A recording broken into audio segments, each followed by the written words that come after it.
I've met more, should I say, religious atheists than I would say religious kind of Christians or Muslims or whatever, because anything you hold up as an ideal can become a religion in and of itself. And I was even looking at the definition. How would you define a religion, right? How would you just define it as faith? Because I think then everyone is, in a way, has a religion, because we all have faith in something, right? But then I was reading this writing by this rabbi, and he was saying that religion is anything that requires religiosity from its followers or from its adherents. And so I was like, okay, what is religiosity? And there are many facets to it. One, obviously faith, but two, action, which is ironic because there's a saying in the Bible, faith without action is meaningless. So especially in Judaism, there's a huge emphasis on action. So there's this idea that if you look at a woman with lust, for instance, you haven't committed a sin, but if you act on it, that's when you've committed a sin. So everything is very action based. That's how you express your devotion to that religion. It's action based. And then you have other religions, like in Christianity, for instance, that's more faith based. You have to have faith in sort of the teachings of Jesus, for instance, and act in accordingly, but it's rooted in faith. And then you have Islam, which is kind of a mix of both, and so it's there are many aspects to what religiosity is. But then if you look at a lot of modern ideologies, you can see that they're actually in and of themselves religions, right? This idea of virtue signaling and showing your devotion to a particular ideology, that's a form of religiosity, because you have faith, clearly you're acting on it. You get together in sort of public. It's an idea or a set of ideas that requires some sort of fellowship, some sort of grouping together and discussing it. But if you look at it from that perspective, anything that requires faith, action, and fellowship, and to an extent, I suppose, to a set of ideals, higher ideals than yourself, that you don't necessarily have to physically see, which is the whole kind of basis of any religion. You don't usually necessarily see unless you're talking about physically worshipping idols, but even then you have a belief that the idols have more power than they are. That's a religion. So I think if with understanding that effectively, we have to think about what that means on a societal level, and what that means when we have many people effectively being religious to various things, various ideals. What does that mean for the homogeneity of a society, which actually matters? I think the homogeneity of a society in terms of its values is a more robust metric of actually indicating the stability of that society than, say, the physical homogeneity. So you can say, like in Sweden, for instance, they all look the same because they all all Nordic countries, they all kind of have relatively ethnically homogenous societies.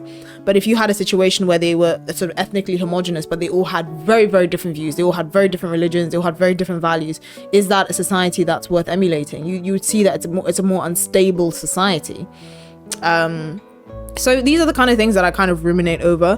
I think when I talk to people about religion, they often say that this is the most, and I can literally list like 10 cliches that I often hear, and I get bored, because I'm like, this is not someone that I can have any kind of intellectual ping pong with.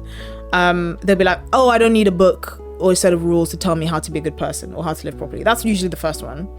I don't need to believe in some carpenter that was given birth to by a virgin to be a good person. That's usually another one. Or that kind of mocking the absurdities or what they consider inconsistencies in religion.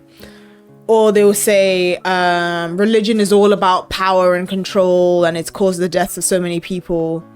And then I'm like, okay, are you referring to Abrahamic religions? Because that's usually where it goes to. They just talk about Abrahamic religions. They'll talk about either Islam, if they're bold enough.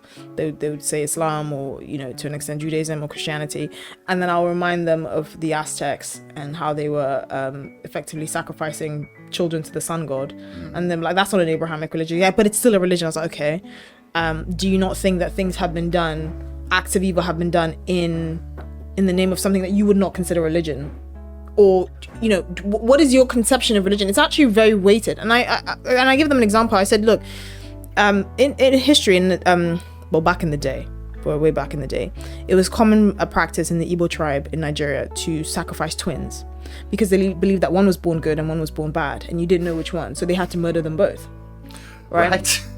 And that's based on kind of their we call it ATR, but it's basically African traditional religion, and it's so fragmented. I mean, there's so many different societies within African societies that, you know, you can't have one African traditional religion. But it was basically the set of beliefs that they held at that time.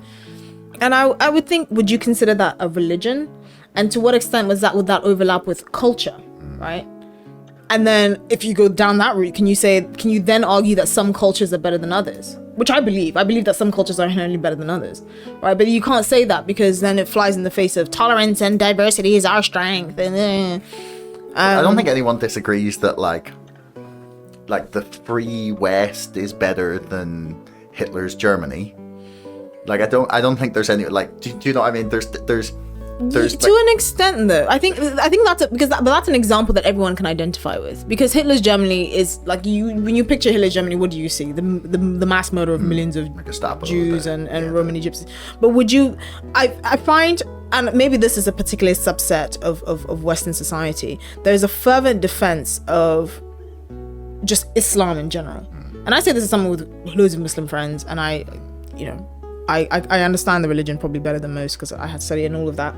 But I'm like, okay, so they will say, for instance, that, and this is something that I've noticed with the particular, maybe let's just say radical Western feminists, they will say, they will be angry that NYPD won't let them walk around topless, even though they let men walk around topless, because they're like, you're sexualizing our breasts, free the nipple campaign, woo! But then they will remain eerily silent on societies, or if this is not just, you know, unique to Islamic societies, but I'm just using it as an example, that, like, for instance, the Taliban that won't let girls go to school, or, you know, they won't, you have societies that will not let you walk around without a hijab on, like in Iran, for instance.